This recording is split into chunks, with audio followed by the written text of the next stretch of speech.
நீ நெகிழப்பட்டதும் கைவிடப்பட்டதும் ஒருவரும் கடந்து நடவாததுமாயிருந்தாய்.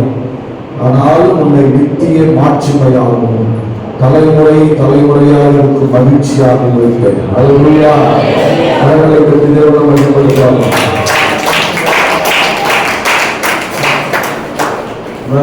கையை வச்சு கொடுத்தீங்களா? நல்ல கலங்களை கற்றுக்கணும்.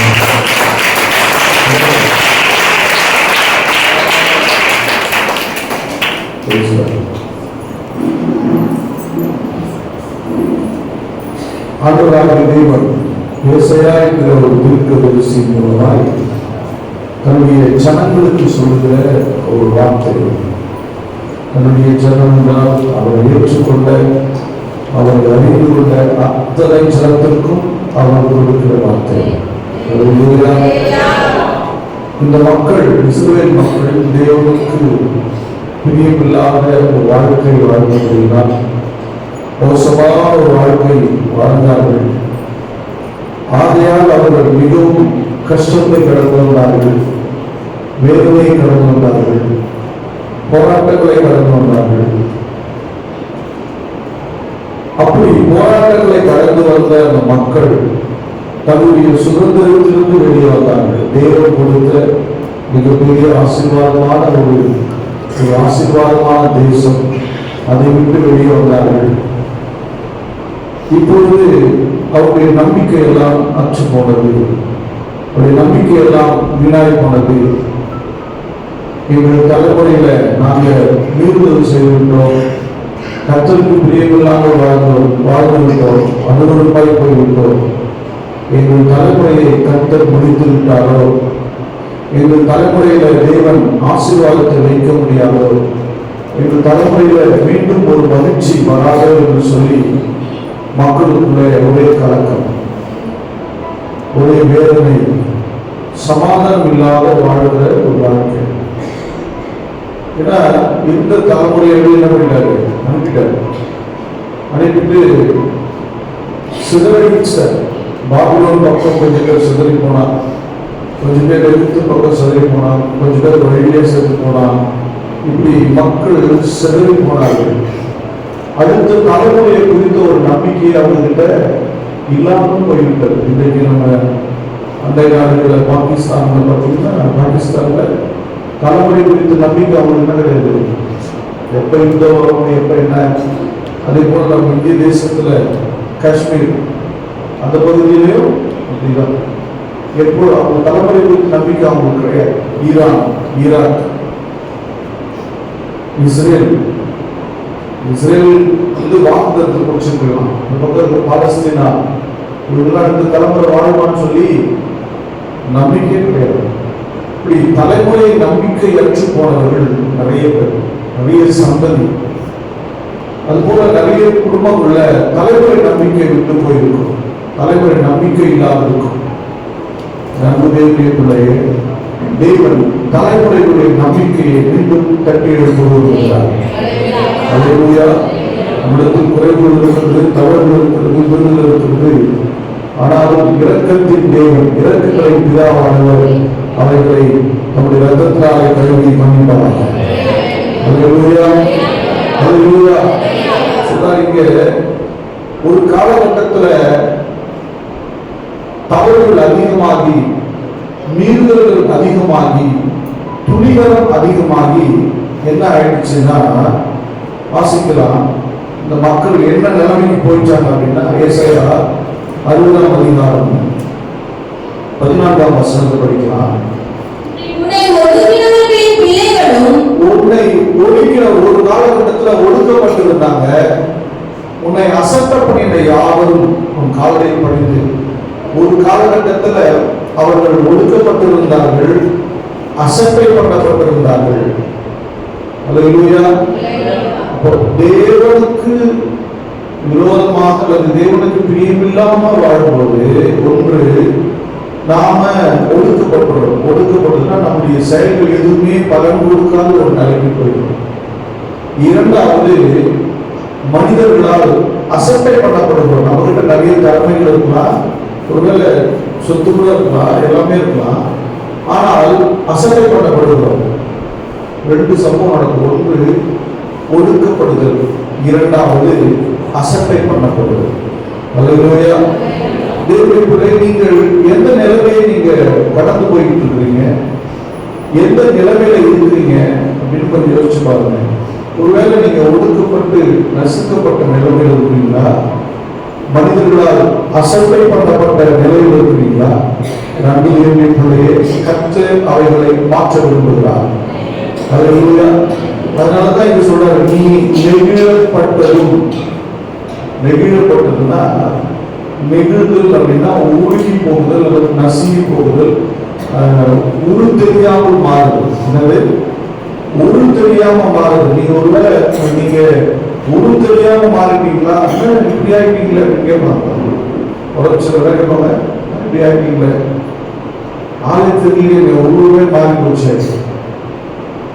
நம்முடைய சௌந்தரியம் நம்மளை விட்டு போகலாம், நம்முடைய மேன்மை நம்மளை விட்டு போகலாம். அதுதான் நெகிழப்பட்ட அனுபவம். இந்த நெகிழப்பட்ட அனுபவத்தில் இருக்கிறீங்களா அல்லது கைவிடப்பட்ட நிலையில் இருக்கிறீங்களா? கைவிட்டுட்டார் ஆண்டவர் அப்படி இருக்கிறீங்களா? சொல்ற, நெகிழப்பட்டதும் கைவிடப்பட்டதுமா இருந்தாலும் ஒருவரும் கடந்து நடவாததுமா இருந்தார். அதாவது ஒருத்தர் கூட நம்ம வீட்டு பக்கம் வந்து எண்ணி பார்க்கறதுக்கு ஆள் இல்லை. இருக்கிறியா, செத்தையா, வாழ்க்கையான்னு கேட்கறதுக்கு ஆள் கிடையாது. ஒருவரும் கடந்து நடவாததுமா இருந்தார். ஆனாலும் உன்னை தேவனுடைய இரக்கம் என்று, தேவனுடைய கிருபை என்று ஒன்று நம் வாழ்க்கையில கடந்து வரும்போது, ஆனாலும் உன்னை நித்திய மாட்சிமையாக தலைமுறையாக மகிழ்ச்சியா வைப்பேன். எப்படி வைப்பேன் அப்படின்னா, என்னை சார்ந்து வரும்போது, என்றைக்கு நம்முடைய தவறுகளை, நம்முடைய குற்றங்களை, நம்முடைய மீறுதல்களை நாம் உணர ஆரம்பிக்கிறோமோ, அப்போ அவர் என்ன பண்றாரு, அதை சேஞ்ச் பண்றாரு. எப்படி இருப்பாரா? நித்திய மாட்சிமை, மேஜஸ்டி, நித்திய கௌரவம், நித்திய மேன்மை, முடிவில்லாத, நித்தியம்னா முடிவில்லாத, மரணம் இல்லாத, அழிவில்லாத ஒரு மாட்சிமையை தேவன் கொடுக்கிறார். அதே போல தலைமுறை தலைமுறையாக மகிழ்ச்சியை நிலையாக வைப்பார். அல்லேலூயா. ஆமா, சில குடும்பம் பார்த்தீங்கன்னா அப்பா அம்மா நல்லா வாழ்ந்திருப்பாங்க, நல்ல மகிழ்ச்சியா வாழ்ந்திருப்பாங்க, உண்டு வாழ்ந்திருப்பாங்க. பிள்ளைகளும் அப்படியே அவங்க அப்பா அம்மா காலம் வந்து எப்படிதான் இருக்கும். அதான் அப்பாவோ அம்மாவோ விழுந்துட்டா அந்த குடும்பம் அப்படியே விழுதாம போயிடும். அந்த மகிழ்ச்சி அந்த குடும்பத்துல இருக்கிறது.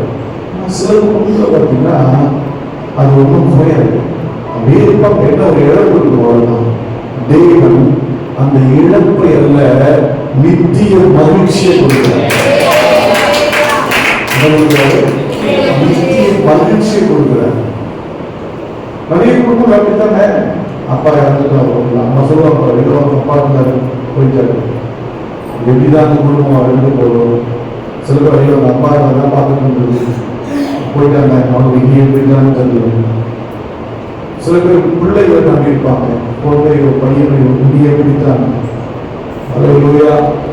என்றைக்கு தன் மனதை தேவ சமூகத்தில் செலுத்தி அல்லேலூயா அர்ப்பணிக்க பிள்ளைகள் எழுப்பார் என்று சொன்னால், நிச்சயம் அந்த தலைமுறை மாற்றி நிறைவேறாக மகிழ்ச்சி நிறைவேறாக.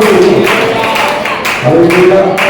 அது எப்படி சொல்றது, வெறும் தலைமுறையா நிறுத்தல, தலைமுறை தலைமுறையாக. சொல்லுங்க, பக்கத்துல பார்த்து சொல்லுங்க, தலைமுறை தலைமுறையாக. அல்லேலூயா. நம்முடைய தலைமுறை ஒருத்தர் இருக்கிறார், நம்ம பார்க்க போறோம். யோசிச்சு பாருங்க, ஒரு தலைமுறை ஆசீர்வதிக்கப்படுவதற்கு, அதற்கு அடுத்த தலைமுறை, ஒரு தலைமுறையும் இருக்கிற தலைமுறையும் அடுத்த தலைமுறையும் ஆசீர்வதிக்கப்படுவதற்கு கட்டாயமாக பெற்றோர்களுடைய வாழும் அவசியம், பிள்ளைகளுடைய வாழும் அவசியம். 2 பேருடைய வாழ்க்கை அர்ப்பணிப்புள்ள ஒரு வாழ்க்கையாகத்தான் இருக்கணும். அல்லேலூயா. தேவன் அப்படித்தான் விரும்புறாரு, அப்படித்தான் செய்வார். அல்லேலூயா. எப்படி இவைகள் உண்டாகிறது அப்படின்னு சொன்னா, அங்கேதான் தேவன் கிரியை செய்வது நாம பார்க்க முடியும். வாங்க, ஆதியாகமத்தின் புத்தகம்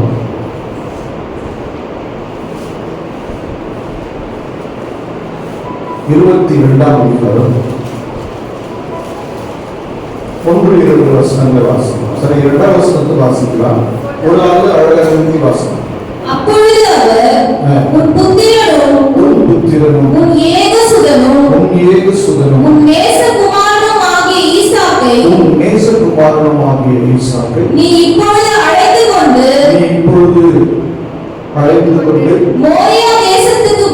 மோரியா தேசத்துக்கு போய் அங்கே நான் உனக்கு குறிக்கும் மலைகள் ஒன்றின் மேல் அவனை தகன பலியிடு என்றார். ஆபிரகாம் அதிகாலையில் எழுந்து தன் கழுதையின் மேல் சேணம் கட்டி தன் குமாரன் ஈசாக்கை கூட்டிக் கொண்டு தகன பலிக்கு கட்டைகளையும் பிடித்துக் கொண்டு தேவன் தனக்கு குறித்த இடத்திற்கு புறப்பட்டு போனான். 3ஆம் நாளிலே ஆபிரகாம் தன் கண்களை எடுத்து தூரத்திலே அந்த இடத்தை கண்டார். அப்போது ஆபிரகாம் தன் வேலைக்காரன் நோக்கி, நீங்கள் கழுதையை நிறுத்தி இங்கே காத்திருங்கள், நானும் பிள்ளையாண்டாலும் அவரிடம் போய் தொழில் கொண்டு இடத்திற்கு திரும்பி வருவோம் என்றார். அப்பொழுது ஈசாக்கு தகன பலியாகி தகப்பனாகிய ஆபிரகாமை நோக்கி, என் தகப்பனே என்றார். அதற்கு அவன், மகனே என்றார். இதோ இருக்கிறேன் என்றார். அப்பொழுது அவன், இதோ நெருப்பும் கட்டைகள் இருக்கிறது, தகன பலி காட்டுக்குட்டி எங்கே என்றார். அல்லேலூயா. ரொம்ப கவனிக்க வேண்டிய விஷயம் சொல்றா, இது ஒரு அழுகையின் பகுதி, வெளியே சொல்ல முடியாத பகுதி. ஆண்டவர் தன்னுடைய அந்த அதிகாரத்தை ரொம்ப அழகாக சொல்ல, நேசகுமாரன் ஏகசுதனும் ஒரே குமாரன் இல்லை அப்படின்னு ஆரம்பிக்கிறார். ஆபிரகாமுக்கு வாக்குத்தத்தம் பண்ணப்பட்ட பிள்ளை ஈசாக், அவர் கொண்டு வந்து பலி கொடுக்கிறார். இதுவரையும் அவர் பலி கேட்டதே கிடையாது. நீ என்ன கேட்கிறாரு? பலி கொடுக்கிறார். ஒன்றுமே புரியல. எதிர்த்து பேசுவதற்கு தைரியம் இல்லை, தேவனிடத்தில் எதிர்த்து கேட்பதற்கு தைரியமும் இல்லை, பணமும் இல்லை. அவன் அப்படியே தன்னுடைய மகனை அழைத்துக் கொண்டு மோரியா தேசத்திற்கு போகிறான், அந்த மலைக்கு போகிறான். யோசிச்சு பாருங்க, 3 நாள் பிரயாண தூரம், 3 நாளும் அவன் இருதயம் போராடின போராட்டம் வேற யாருமே இருக்காது. அவங்களோட ஒரு போராட்டம். இன்னும் கொஞ்ச நேரத்துல இன்னைக்கு முடிஞ்சிச்சு, 2 நாள்ல 1 நாள்ல என் பிள்ளையை நான் பலி கொடுக்க போகிறேன். அங்க போயிட்டு பலி கொடுக்குற இடத்துல போகிறதுக்கு முன்னாடி ஆட்டுக்குட்டி எங்கப்பா கத்தர் பார்த்து வருவார். இந்த இடம் ரொம்ப கஷ்டமா இருக்கும்ல, பலி கொடுக்க போறதே உள்ளதான், ஆனா ரொம்ப கஷ்டமான இடம். ஆனா கத்தர் பார்த்து வருவார். சில நேரங்கள் நாம் கடந்து வர முடியாத பகுதியில் நம் வாழ்க்கையில் இருக்கத்தான் செய்யும். ஆனால் அது முழு மனதோடு செய்ய வேண்டியது அவசியமாக இருக்கிறது. அதே சில விஷயம் நாம் விடுவது கஷ்டமாக இருக்கும். சில காரியங்கள் நம்மால் செய்யக்கூட முடியாது. மனதை பிடித்துக் கொண்டு நிற்க வேண்டி இருக்கிறது. ஏனென்றால் கர்த்தர் எல்லாவற்றையும் பார்த்துக் கொள்வார். நம்முடைய கர்த்தராகிய இயேசு கிறிஸ்து, நம்முடைய கர்த்தராகிய தேவன் நம்முடைய வாழ்வில் ஒன்றை அனுமதிப்பார் என்று சொன்னால் அது நல்லதாகத்தான் இருக்கும், அது நன்றாகத்தான் இருக்கும், அது நன்மைக்கு எதுவாகத்தான் இருக்கும். அல்லேலூயா. இப்போ பலிபீடத்துக்கிட்ட போயாச்சு, தன் மகனை கட்டுறான், காலை கட்டுறான், கையை கட்டுறான், தூக்கி விடப்படுறான். இப்போ அந்த மகன் எப்பா என்ன கட்டுறன்னு கேட்கல. இதுதான் விஷயமே. பிள்ளைகள் சொன்னா கேட்க மாட்டேங்கிறது. எப்பா என்ன கட்டுறா கேட்கல. அப்பா ஒரு பெரிய அர்ப்பணிப்பான வீரன் அப்படின்னா பிள்ளையும் ஒரு அர்ப்பணிப்பான வீரன். அப்பா தன் பிள்ளை கொடுத்து ரெடி ஆயிட்டான். பிள்ளை அப்பாவுக்காக எங்க அப்பா எனக்கு ஒண்ணு செய்தாருன்னா அது நன்மையாக சொல்லி பிள்ளையும் ரெடி ஆயிட்டான். 2 பேருடைய அர்ப்பணிப்பை பார்த்து ஆண்டவர் ஆபிரகாம் பாராட்டிட்டார், ஈசாக்கை பாராட்டல. ஏன்னா உனக்கு அது பின்னாடி பதில் வருதுங்களா? அல்லேலூயா. எங்க அப்பா என்ன எப்பயுமே பாராட்ட மாட்டாரு, எப்பயுமே புகழ மாட்டாரு, என்னை என்கரேஜ் பண்ண மாட்டாரு. ஊர்ல இருக்க அப்பாவெல்லாம் பார்த்தேன், ஒரு ஊர்ல இருக்க அப்பாவெல்லாம் பார்த்தாதான் தெரியும் எங்க பாராட்டு, எங்க பாசு, எங்க பாராட்டு. எப்ப பாரு ஒரு பார்த்தாதான் தெரியும் அந்த நிகழ்வு நடந்தது. அல்லேலூயா. வெளியிருந்து பார்க்கறது தெரியும், போய் பார்த்தாதான் என்னன்னு தெரியும், பாராட்டவே மாட்டாங்க. நல்லபடியா நாங்கள் சொல்ல மாட்டாங்க. இங்கே அப்படி ஈசாக்கு நினைச்சிருக்கோம் அப்படின்னா அந்த வேண்ட அவனுக்கு, ஏன்னா அவர் டிசைட் பண்ணிட்டாரு. அப்பாவுடைய அர்ப்பணிப்பை பார்க்கிறாரு, மகனுடைய அர்ப்பணிப்பை பார்க்கிறாரு. ரெண்டு பேரும் பார்த்து சொன்னாங்க, அவனே நான் உன் சந்ததி தான் பண்றேன். அப்போ ஈசாக்கு பிளஸ் பண்ணாரு, பிளஸ் பண்ணலையா? இங்கே வாய்த்திலிருந்து பேசினார், ஆண்டவர் உடன்படிக்கை பண்ணினார், அதை ஈசாக்கின் வாழ்வில் நிறைவேற்றினார். கடவுளை பற்றி ஒரு பக்கம் தகப்பனின் அர்ப்பணிப்பு, இன்னொரு புறம் மகனின் அர்ப்பணிப்பு. அன்பு தேவனுடைய உங்கள் தலைமுறை நித்திய மாட்சிமையாக, உங்கள் தலைமுறை மேன்மையாக இருப்பதற்கு என்ன வேணும்னா பெற்றோருடைய அர்ப்பணிப்பும் தேவை, பிள்ளைகளுடைய அர்ப்பணிப்பும் தேவை. இல்லைன்னா அந்த தலைமுறை மேலே ஏறி வருவது கடினம். மேல அந்த ஈசாக்கு ஆபிரகாம் ஒண்ணுமே கேட்கல, கத்தியை ஓங்கிட்டான். கர்த்தர் பார்த்தா, நிறுத்துப்பான், அபிரகாமே நிறுத்து, உன்னுடைய விசுவாசத்தை நான் பண்ணிட்டேன், பார்த்துட்டேன், உன் விசுவாசத்தின் செயலை நான் பார்த்துட்டேன். படிக்க பார்க்கலாம் அதே அதிகாரத்துல 22ஆம் அதிகாரம் வாசிக்கலாம். 14ஆம் வசனத்தை நான் வாசிக்கிறேன். ஆபிரகாம் அந்த இடத்திற்கு யெகோவா ஈரே என்று பெயரிட்டார். அதனாலே கர்த்தருடைய பர்வதத்தில் பார்த்துக் கொள்ளப்படும் என்று இந்நாள் வரைக்கும் சொல்லப்பட்டு வருகிறது.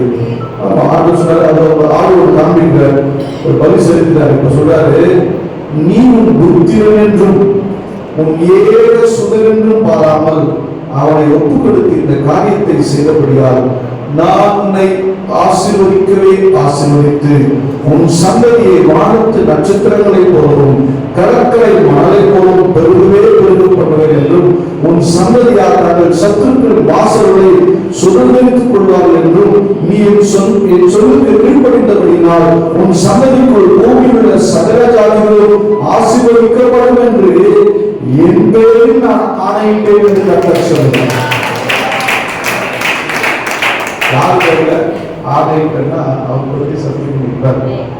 என் பேர்லயே நான் சொல்றேன், என்னை விட பெரியவர்கள் யாரு இல்லை, நான் ஏன் பேர்லயே சொல்றேன்.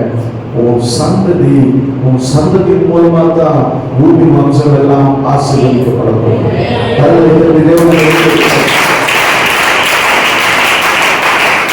ஒரு தகப்பனுடைய அர்ப்பணிப்பும், ஒரு பிள்ளையுடைய அர்ப்பணிப்பும், ஒரு பெற்றோருடைய அர்ப்பணிப்பும், பிள்ளைகளுடைய அர்ப்பணிப்பும் அடுத்த தலைமுறையை ஆசீர்வாதமான தலைமுறையை மாற்றிக் கொடுக்கிறது.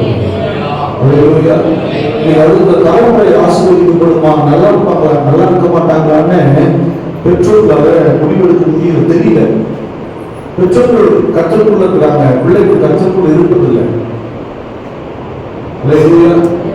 ஆண்டவர் அறிந்து கொண்ட தேவனுடைய பிள்ளைகளை, உங்கள் தலைமுறைகளுக்கு நீங்கள் தேவனுடைய அன்பு குறித்து பேசுங்கள், தேவனுடைய ரட்சிப்பை குறித்து பேசுங்கள், தேவனுடைய வார்த்தை குறித்து பேசுங்கள், தேவனுடைய விலையை பெற்ற மகிமையான அவருடைய சுவிசேஷத்தை சொல்லுங்க, உங்க பிள்ளைகளுக்கு சொல்லுங்க, அற்புதங்களை சொல்லுங்க, அதிசயங்களை சொல்லுங்க. அடுத்த தலைமுறை நல்லா இருக்குமா? அல்லேலூயா. நான் தானாவே தலைமுறை பற்றி பேசிட்டு இருக்கிறேன். தேவன் நம்முடைய தலைமுறைகளை, அடுத்த தலைமுறைகளை கர்த்தர் நேசிக்கிறார். அல்லேலூயா. உங்கள் தலைமுறையை நேசிக்கிறார், உங்கள் பிள்ளைகளை கர்த்தர் நேசிக்கிறார், உங்கள் பிள்ளைகளை கவனம் வைத்திருக்கிறார், உங்கள் பிள்ளைகளுடைய எதிர்காலத்தை குறித்து தேவன் கவனம் வைத்திருக்கிறார். அல்லேலூயா. பெற்றோர்கள் நீங்கள் உங்கள் பிள்ளைகளுக்காக நீங்கள் நெல்லுங்கள், கர்த்தர் ஒரு சந்ததியை கர்த்தர் நிச்சயம் ஆசீர்வதிப்பார். அல்லேலூயா. அவருடைய செயல்கள் தலைமுறையாக இருக்கு. அல்லேலூயா. அவருடைய செயல் தலைமுறையாக. சங்கீதம் 145:13 படிங்க. சங்கீதம் 145:13 நல்ல அழகா வாசிப்பாங்க. உம்முடைய ராஜ்யம் சதா காலங்களிலும் உள்ள உம்முடைய ஆளுகை தலைமுறை தலைமுறையாக. அல்லேலூயா. ஆமா, ஏன் அப்படி சொல்றாருன்னா, உங்கள் தலைமுறைகளை ஆசீர்வதிப்பேன், உன் சந்ததியை ஆசீர்வதிப்பேன் யார் சொல்றா? ஆபிரகாமை பார்த்து தேவன் சொல்லுகிறார். ஏன் அந்த தைரியமா சொல்றாருன்னா, நான் தானே தலைமுறை ஆள போறேன். புரியுதா? இந்த பூமியை நான் தானே ஆள போறேன். இங்க வேணா ஆட்சி மாறிடலாம். நம்ம சொல்லுவாங்க, இப்ப ப்ராஜெக்ட் போட்டுருக்கேன், பட்டத்தரமா இல்ல வீடு கட்டி தரணும்னா இந்த ஆட்சியில கொடுத்துட்டா வந்துடும். ஆட்சி மாறிச்சுன்னா சொல்றதையும் செய்ய மாட்டாங்க. இந்த ஆட்சி மாறிச்சுன்னா என்ன பண்றது அப்படின்ற ஒரு கேள்வி வரும்ல. ஆனா இங்க அப்படி இல்லை, தலைமுறைகளை அவர் ஆசீர்வதிக்கிறார். ஏன்னா எல்லா தலைவரும் யாரா இருக்கிறாரா? நான் தானே ஆலோசனை செய்ய போறேன். ஏதாச்சும் தான் இருக்கும் போது அப்ப நான் சொன்னால் என்ன பண்ண போறேன்? நிச்சயம் செய்து முடிப்பேன். தலைமுறையாக நான் ராஜ்யபாரம் பண்ண போகிறேன். என்னுடைய ராஜ்யம் இருக்கிறது. நான் உனக்கு எத்தனை ஆயிரம் வருஷத்துக்கு முன்னாடி சொன்னாலும் என் வார்த்தை உன் சந்ததியிலே நடக்காது.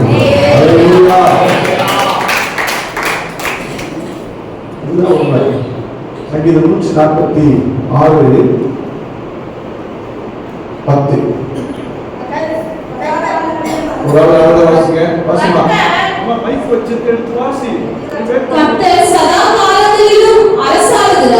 கர்த்தர் சதா காலங்களிலும் அரசாளுகிறார். சீயோனே தேவன் தலைமுறையாகவும் ராஜரீகம் பண்ணுகிறார். தலைமுறையாக ராஜரீகம் பண்ணுகிறார். ஏன் இந்த வார்த்தையை நமக்கு வேதத்துல வச்சிருக்கிறாருன்னா, நீ எதை குறித்தும் கவலைப்பட வேண்டிய அவசியம் இல்லை. நான் உன் அர்ப்பணிப்பை கண்டு நான் உனக்கு வாக்கு பண்ணியிருக்கிறேன், உடன்படிக்கை பண்ணியிருக்கிறேன், நான் அதை செய்ய வல்லவராக இருக்கிறேன். ஏன்னா வேற எவனும் ஆள போதில்ல, நான் தான் நீடிய நாட்களாய் ஆள போகிறேன், நீடிய காலமாய் ஆள போகிறேன், ராஜரீகம் பண்ண போகிறேன் நான் தானே. நீ ஒன்று நடந்துள்ளது இல்லையே.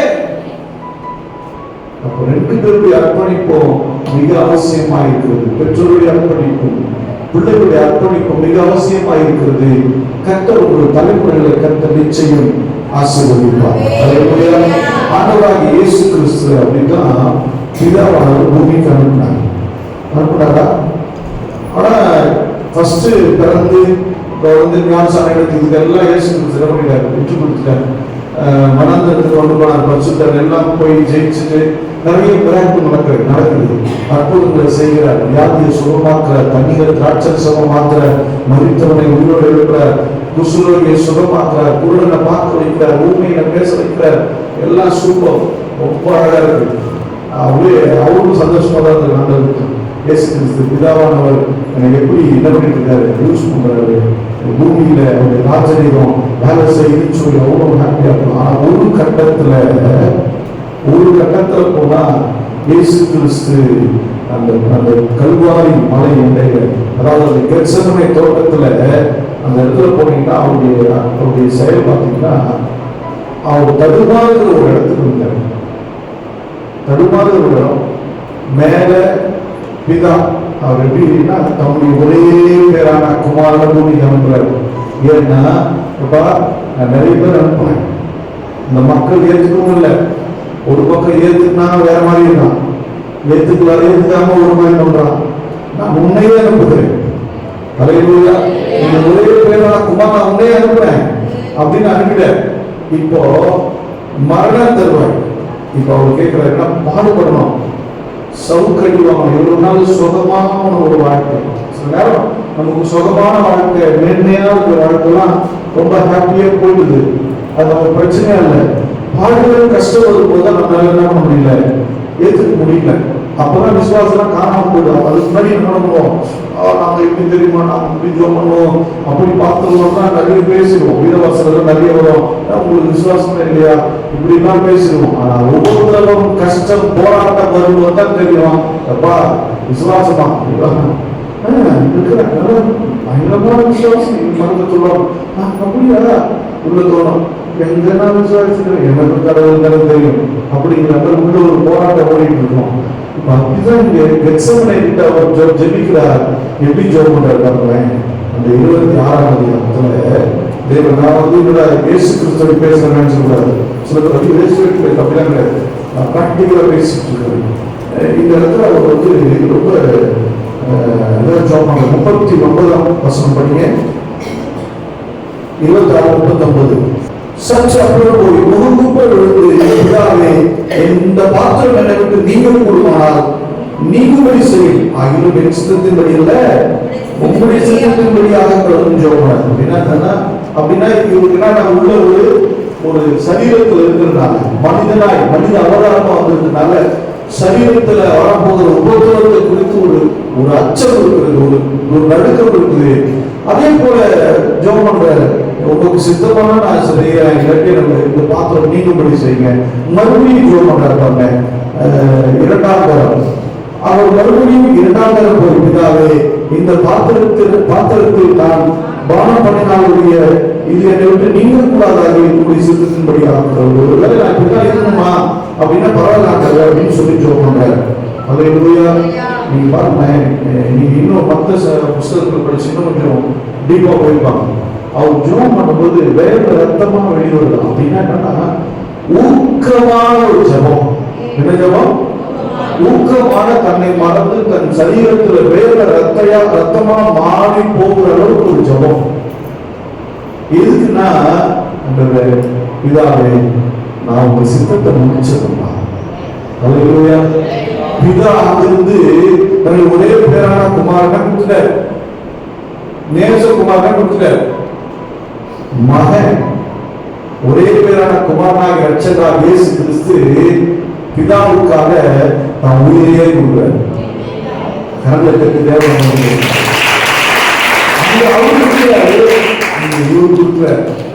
ரெண்டு பேரும் சேர்ந்து கொடுத்தனால்தான் இந்த மனுக்குலத்துக்கு ஒரு பெரிய ரட்சிப்பு. இந்த மனுக்குலத்துக்கு ரட்சிப்பு கிடையாது.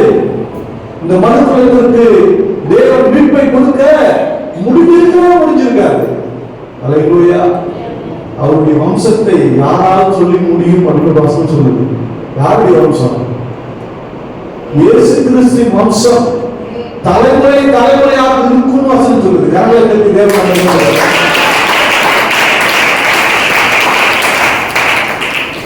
அவருடைய வம்சத்தை யாராலும் சொல்லி முடியும். ஆனா அவர் இறந்துட்டார். இயேசு கிறிஸ்து சரீரத்தின்படி இறந்தார், மீண்டும் உயிரோடு எழுந்தார். அவருடைய வம்சத்தை யாரும் தான் முடியாது, சொல்லி முடியாது. இன்னும் எத்தனை தலைமுறை கிறிஸ்தவர்கள் எழுதுவார்கள் சொல்ல முடியாது. ஏன்னா அதற்கு பின்பதாக தேவன் தலைமுறையாக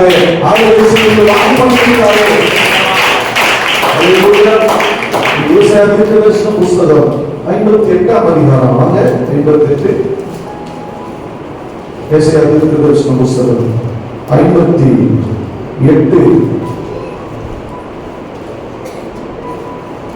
12 படிங்க.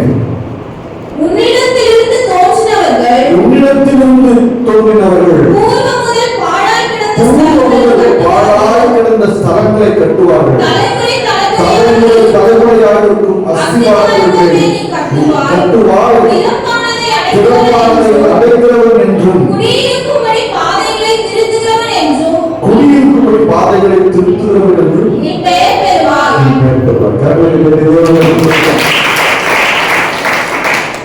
பார்த்தோம் தலைமுறையா எப்படி கஷ்டப்பட்டு கிடந்த மக்களை, தலைமுறையாக கஷ்டப்பட்டு கிடந்த மக்களை நீ மீட்டெடுக்க போற. தலைவரையா இருள கிடக்கிற மக்களை நீ மீட்டெடுக்க போற. ஒருவேளை இன்னைக்கு இடத்துல நீ நெருடப்பட்டதாக இருந்திருக்கலாம், கைவிடப்பட்ட நிலையில் இருந்திருக்கலாம். ஒருவரும் ஒரு மக்கள் உன்னை விசாரிக்கிறதுக்கு ஆள் இல்லாம இருக்கலாம். நீங்க அந்த ஏசாயா 60:15 படி நீங்க அப்படி இருக்கலாம். ஆனா கர்த்தர் சொல்றார், நித்திய மாட்சிதான் நான் வைப்பேன். தலைமுறையாக நீங்கள் மகிழ்ச்சியாக இருப்பீர்கள். சத்துரை இருக்க முடியாத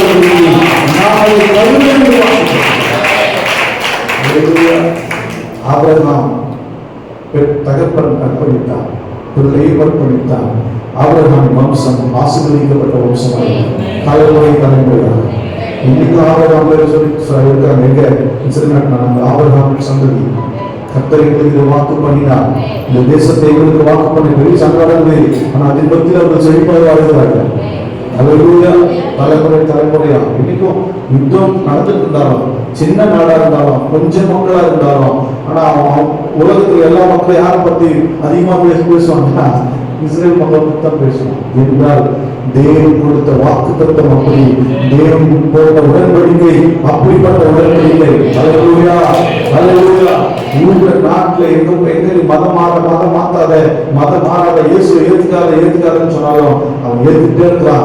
எப்ப ஏத்துக்காத அதிகமா சொல்லணும், இன்னும் அதிகமா ஏத்துக்கிறான். காரணம் என்ன தெரியுமா? அவன் வம்சத்தை யாராலும் சொல்ல முடியாது. மனிதன் ரட்சிக்கப்பட்டது அவனை அர்ப்பணிக்கிறான். இயேசு மட்டும் எனக்கு வேண்டாம்ப்பா, இது டேடி எனக்கு இது வேண்டாம், எனக்கு இது தேவையில்லை, நான் இப்படியே போன விட்டுட்டார். ஆனா அவர் பிதாவுடைய அந்த அசைன்மெண்ட்டை முடிச்சதால தான் மனுக்குலத்துக்கு ஒரு பெரிய ரட்சிப்பு வந்தது. அவருடைய பெயரும் இன்றைக்கு மேலா நாமமாய் மிகப்பெரிய மேலாய் மாறியது. அதனாலதான் அவர் பேரை சொன்னார், விசுவாசம் நடந்தது. மோசே நாமத்தினால சொன்னா ஓடுமா? ஓட. இயேசு நாமத்தினால சொன்னா ஓட. ஏன்னா அந்த பேரை பேரை சொன்னால போடுப்பா. அல்லேலூயா. வேற ஒன்றும் செய்ய தேவையில்லை. அதுக்கு பலி செலுத்தணும், இதை பண்ண அதை பண்ண எதுவுமே சொல்ல தேவையில்லை. அவருடைய அர்ப்பணிப்பு பெயரை சொன்னாலே போதுமானது. ஒரு பெயரை சொல்லும் போதே சற்று அதிகாரங்கள் நடுக்க ஆரம்பிக்க. நீங்க அர்ப்பணிக்கப்பட்டவர்களாக இருப்பீங்கன்னா, தேவனுக்கு உங்கள் குடும்பம் அர்ப்பணித்திருக்கும் என்று சொன்னார், உங்கள் சந்ததியின் பெயரை சொன்னாலே மக்கள் கனப்படுத்துகிறதா இருக்கும். மக்கள் உங்களை மேன்மையாக பார்ப்பார்கள். தேவனுடைய பெயர்களை கர்த்தர் மேன்மையாக வைப்பார், மாட்சிமையாக வைப்பார், மகிமையாக வைப்பார். கடவுளுக்கு தேவனாக இருக்கிறார்.